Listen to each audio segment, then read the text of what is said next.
بسم اللہ الرحمن الرحیم۔ السلام علیکم۔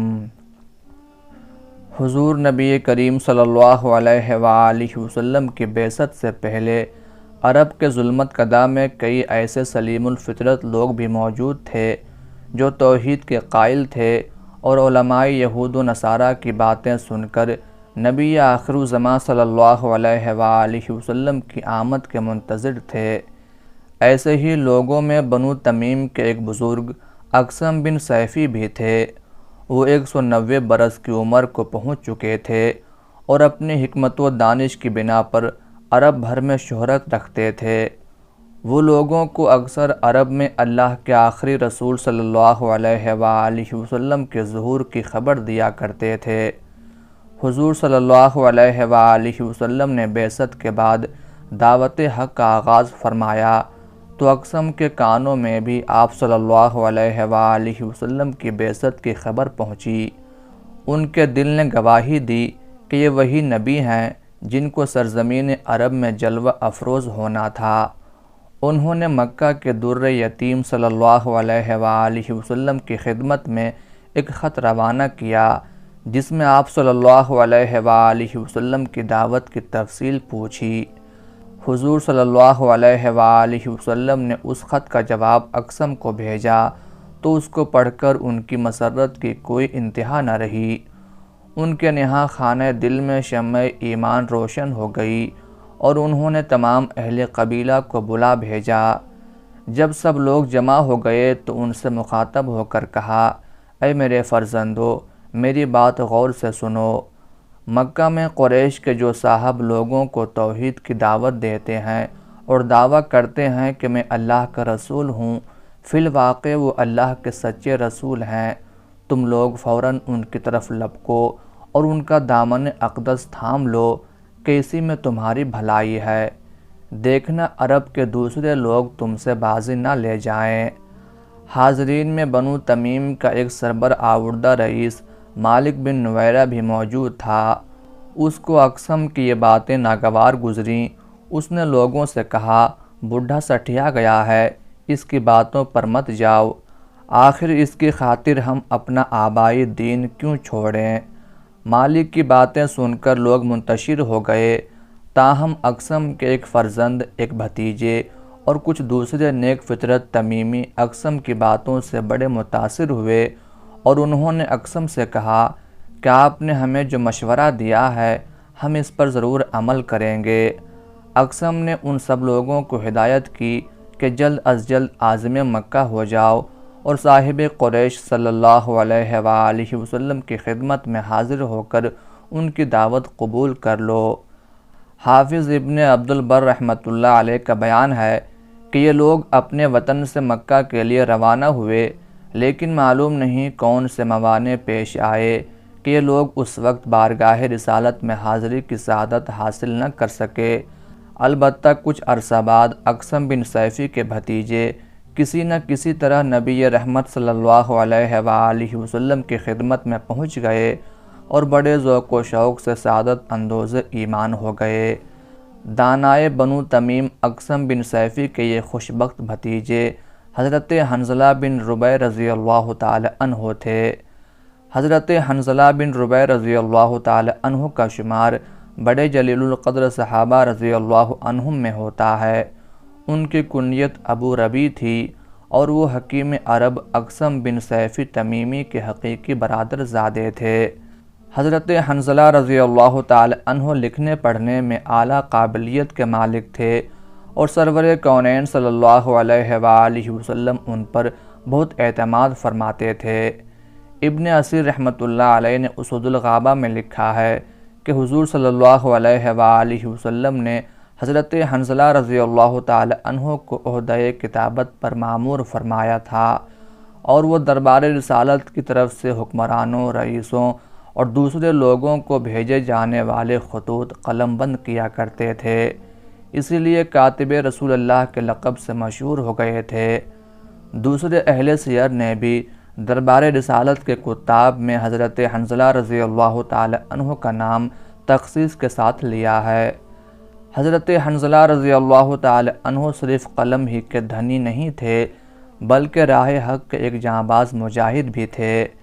اہل سیر نے اگرچہ ان کے جہاد بالسیف کی تفصیل بیان نہیں کی، لیکن بعض روایات سے ثابت ہوتا ہے کہ انہوں نے کئی غزوات میں حضور صلی اللہ علیہ وآلہ وسلم کے ہمرکابی کا شرف حاصل کیا۔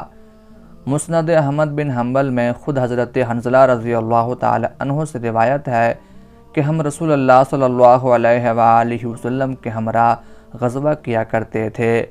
ایک غزوے میں ہم نے دیکھا کہ ایک عورت مقتول پڑی ہے۔ لوگ اس کی لاش کے گرد جمع ہو گئے۔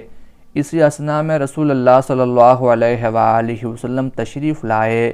لوگ ایک طرف ہٹ گئے۔ حضور صلی اللہ علیہ وآلہ وسلم نے لاش کو دیکھ کر فرمایا، یہ عورت تو لڑائی میں شریک نہ تھی۔ پھر آپ صلی اللہ علیہ وآلہ وسلم نے ایک شخص کو حضرت خالد بن ولید رضی اللہ تعالی عنہ کے پاس یہ حکم دے کر بھیجا کہ لڑائی میں عورتوں اور بچوں کو ہرگز قتل نہ کرو۔ ابن اسیر رحمۃ اللہ علیہ کا بیان ہے کہ غزوہ طائف سے پہلے رسول اکرم صلی اللہ علیہ وآلہ وسلم نے حضرت حنظلہ رضی اللہ تعالی عنہ کو یہ خدمت سونپی کہ وہ اہل طائف یعنی بنو ثقیف کے پاس جائیں اور ان کا اندیہ معلوم کریں کہ وہ مسلمانوں سے مصالحت کرنے پر تیار ہیں یا نہیں۔ حضرت حنظلہ رضی اللہ تعالی عنہ طائف جا کر وہاں کے عمائد سے ملے تو ان کو ہوا کے گھوڑے پر سوار پایا۔ حضرت حنظلہ رضی اللہ تعالی عنہ نے واپس آ کر حضور صلی اللہ علیہ وآلہ وسلم کو ان لوگوں کی متمردانہ روش سے آگاہ کیا تو آپ صلی اللہ علیہ وآلہ وسلم نے طائف کے محاصرے کا حکم دے دیا۔ اس روایت سے معلوم ہوتا ہے کہ حضرت حنظلہ رضی اللہ تعالی عنہ ایک صاحب تدبیر اور دانا آدمی تھے، اس لیے حضور صلی اللہ علیہ وآلہ وسلم نے سفارت جیسے نازک کام کی ذمہ داری ان کے کندھوں پر ڈالی تھی۔ اللہ تعالیٰ نے حضرت حنظلہ رضی اللہ تعالی عنہ کو بڑی حساس طبیعت عطا کی تھی۔ صحیح مسلم اور مشکات میں حضرت انس رضی اللہ تعالی عنہ سے روایت ہے کہ ایک مرتبہ میری حضرت ابو بکر رضی اللہ تعالی عنہ سے ملاقات ہوئی تو انہوں نے پوچھا، حنظلہ کیا حال ہے؟ میں نے کہا، اے ابو بکر کیا بتاؤں، مجھے تو یوں محسوس ہوتا ہے کہ میں نفاق کے مرض میں گرفتار ہو گیا ہوں۔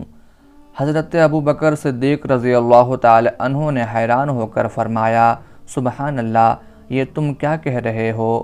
میں نے کہا، درست کہہ رہا ہوں، کیونکہ جب ہم رسول اللہ صلی اللہ علیہ وآلہ وسلم کی خدمت میں حاضر ہوتے ہیں تو یوں معلوم ہوتا ہے گویا جنت اور دوزخ ہمارے سامنے ہیں اور ہم ان کے مناظر اپنی آنکھوں سے دیکھ رہے ہیں، لیکن جب ہم آپ صلی اللہ علیہ وآلہ وسلم کی مجلس سے اٹھ کر باہر آتے ہیں تو پھر بیوی بچوں اور جائیدادوں کے قصوں میں گرفتار ہو جاتے ہیں اور آپ صلی اللہ علیہ وآلہ وسلم کے ارشاد و تذکیر کو بھلا دیتے ہیں۔ اس پر حضرت ابو بکر رضی اللہ تعالی عنہ نے فرمایا، اللہ کی قسم یہ بات تو ہمیں بھی پیش آتی ہے۔ اس کے بعد میں اور ابو بکر رضی اللہ تعالی عنہ دونوں رسول اللہ صلی اللہ علیہ وآلہ وسلم کی طرف روانہ ہوئے، یہاں تک کہ آپ صلی اللہ علیہ وآلہ وسلم کی خدمت اقدس میں پہنچ گئے۔ میں نے عرض کیا، یا رسول اللہ، حنظلہ تو منافق ہو گیا۔ رسول اللہ صلی اللہ علیہ وآلہ وسلم نے پوچھا، کیا بات پیش آئی؟ میں نے عرض کیا، یا رسول اللہ صلی اللہ علیہ وآلہ وسلم، جب ہم آپ کی خدمت میں حاضر ہوتے ہیں اور آپ ہمیں جنت و دوزخ کی یاد دلاتے ہیں تو ہمیں یوں معلوم ہوتا ہے کہ ہم ان کو اپنی آنکھوں سے دیکھ رہے ہیں، لیکن جب آپ کے پاس سے اٹھ کر جاتے ہیں تو پھر وہی بیوی بچوں اور زمینوں کی دلچسپیوں میں کھو جاتے ہیں اور آپ کے ارشادات و ہدایات کا بیشتر حصہ بھول جاتے ہیں۔ یہ سن کر رسول اللہ صلی اللہ علیہ وآلہ وسلم نے فرمایا، اس ذات کی قسم جس کے قبضہ قدرت میں میری جان ہے، اگر تمہاری ہمیشہ یہی حالت رہی جو میری مجلس میں ہوتی ہے تو فرشتے تمہارے بچھونوں پر اور راستوں پر کھلم کھلا تم سے مصافحہ کیا کریں، لیکن اے حنظلہ، وقت وقت کی بات ہے۔ یہ الفاظ 3 مرتبہ ارشاد فرمائے۔ شارحین حدیث نے لکھا ہے کہ حضرت حنظلہ رضی اللہ تعالی عنہ نے مجلس نبوی میں موجودگی کے وقت اپنی جس قلبی کیفیت کا اظہار کیا، شریعت کی اصطلاح میں اس کو احسان کہا جاتا ہے، جو فی الحقیقت یقین ہی کی ایک منزل ہے جس کے بعد کوئی اور منزل نہیں۔ اس کے بعد جتنے مدارج نصیب ہوتے ہیں اسی مرتبہ احسان میں نصیب ہوتے ہیں۔ حضور صلی اللہ علیہ وآلہ وسلم کے صحبت اقدس میں احسان کا مرتبہ پہلے ہی قدم پر حاصل ہو جاتا تھا۔ حضور صلی اللہ علیہ وآلہ وسلم نے یہ واضح فرمایا کہ میری صحبت میں تمہارے قلب کی جو کیفیت ہوتی ہے، اگر یہ دائمی بن جائے تو تم اس کو برداشت نہیں کر سکتے۔ اس طرح تم انسانوں کی دنیا سے نکل کر فرشتوں کی دنیا میں شامل ہو جاؤ گے۔ حالانکہ شریعت کا مقصد بشریت کی تکمیل ہے، قلب ماہیت نہیں۔ بیوی بچوں کے بھی تم پر حقوق ہیں۔ سرور کونین صلی اللہ علیہ وآلہ وسلم کے وصال کے بعد حضرت حنظلہ رضی اللہ تعالی عنہ نے قلم چھوڑ کر تلوار سنبھال لی اور میدان جہاد میں پہنچ گئے۔ حافظ ابن حجر عسقلانی رحمۃ اللہ علیہ کا بیان ہے کہ حضرت عمر فاروق رضی اللہ تعالی عنہ کے عہد خلافت میں قادسیہ کی خون ریز جنگ پیش آئی تو حضرت حنظلہ رضی اللہ تعالی عنہ نے اس میں سرفروشانہ حصہ لیا۔ کوفہ آباد ہوا تو انہوں نے وہاں اقامت اختیار کر لی۔ جنگ جمل کے بعد کوفہ سے قرقیسہ چلے گئے اور وہیں حضرت امیر معاویہ رضی اللہ تعالی عنہ کے عہد حکومت میں سفر آخرت اختیار کیا۔ اللہ تعالیٰ کی ان پر ہزارہ رحمتیں نازل ہوں، آمین یا رب العالمین۔